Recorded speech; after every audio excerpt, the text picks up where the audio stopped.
Il est l'heure de retrouver l'avocat des causes perdues. Bonjour Mathieu Noël. Bonjour Dimitri, bonjour à tous. Entre deux dossiers de privé, les affaires du monde aussi vous intéressent, Oui, Mathieu. bien sûr.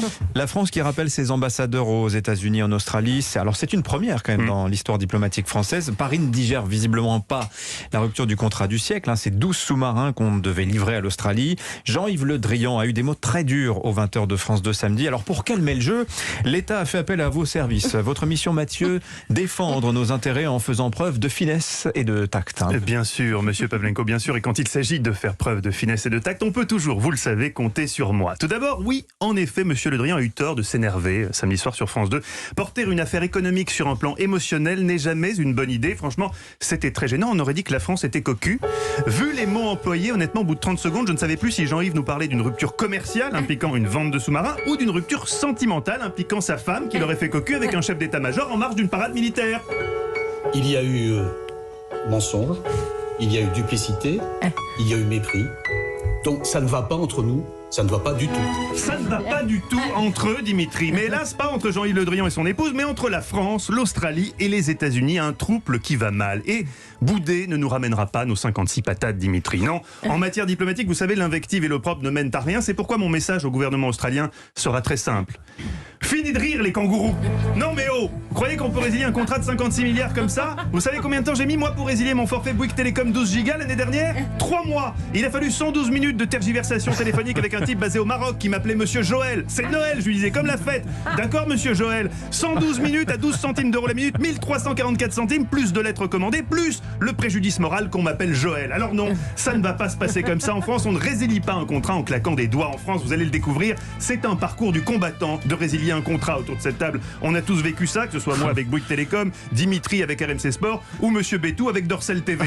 Alors, pas question qu'on se laisse ridiculiser car le mot n'est pas trop fort. On a appris la semaine dernière que les Australiens allaient annuler leur commande. On a tous eu la même réaction, n'est-ce pas, Dimitri? Ah, les fils de moine. Oui, de moine ou d'autres choses. Chacun ses expressions. Je ne vous savais pas aussi antéclérical. Une chose est sûre, depuis que les États-Unis, le Royaume-Uni et l'Australie ont créé dans notre dos l'AUKUS, une nouvelle alliance pour assurer leurs intérêts dans le Pacifique, on est la risée du monde entier. Un des hashtags les plus populaires sur Twitter étant même depuis ce week-end, la France là dans l'AUKUS. Peut-on tolérer pareille humiliation, qui plus est de la part d'un pays où le petit tourbillon dans le lavabo va dans le mauvais sens? Certainement pas. Certainement pas, d'autant que l'argument avancé par l'Australie pour l'annulation de la commande est lunaire. Si vous avez suivi le dossier, vous savez que les Australiens ont finalement préféré les sous-marins nucléaires américains à nos sous-marins conventionnels tournant au bon vieux mazout. Ça passe encore. Sauf que nous aussi on fait des sous-marins nucléaires. Et dans le contrat, il y avait une option pour basculer vers cette technologie. Or, que nous dit l'Australie aujourd'hui? Vous pouvez envoyer le pipeau là. L'argument est dingue. En fait, nos sous-marins, même nucléaires, ça va pas parce qu'ils ont besoin d'être rechargés tous les 10 ans. Alors que les nouveaux sous-marins américains, non. Et les kangourous, ça les arrange pas de devoir recharger parce qu'ils ont pas de centrale nucléaire. Oui. Le contrat, ils l'ont signé en 2016 et là, tout à coup, les types réalisent qu'ils ont pas de centrale. La boulette. C'est ça leur argument pour résilier. Oh désolé, on n'y avait pas pensé. C'est un peu comme si Sandrine Rousseau commandait un Hummer et puis au dernier moment, ah bah non désolé je résilie, en fait ça pollue. Commander des sous-marins nucléaires rechargeables quand tu n'as pas de centrale nucléaire, c'est comme si Philippe Croizon commandait une gourmette. Faut réfléchir les gars, ou arrêter de se foutre de notre gueule. Mais comme dirait l'autre, la France n'a pas dit son dernier mot. Non, monsieur Peter Dutton, ministre de la Défense australien, nous ne nous laisserons pas rouler dans la farine. We will not let you roll us into the farine. Vous croyez pouvoir annuler la commande sans pénalité? Il a pas lu le petit astérisque en bas du contrat, Crocodile Dundee. Petit C, alinéa 3, page 12. En cas de rupture prématurée du contrat, à défaut d'acheter les sous-marins, l'Australie s'engage à titre de dédommagement forfaitaire à commander 1600 pédalos à propulsion pédestre, dont 800 avec le petit toboggan.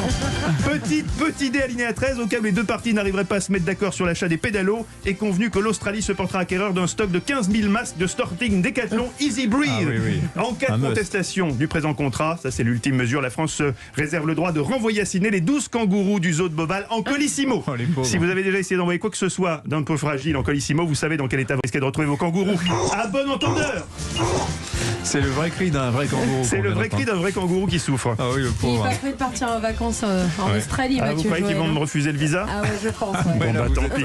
Tricard, mon cher Mathieu Noël. Non, je suis pas sûr que ta finesse et le tact là soient au rendez-vous. Non, Enfin, peut-être bon. pas. C'était En pas. tout cas, Peut-être que Joël arrivera à passer la frontière. Voilà.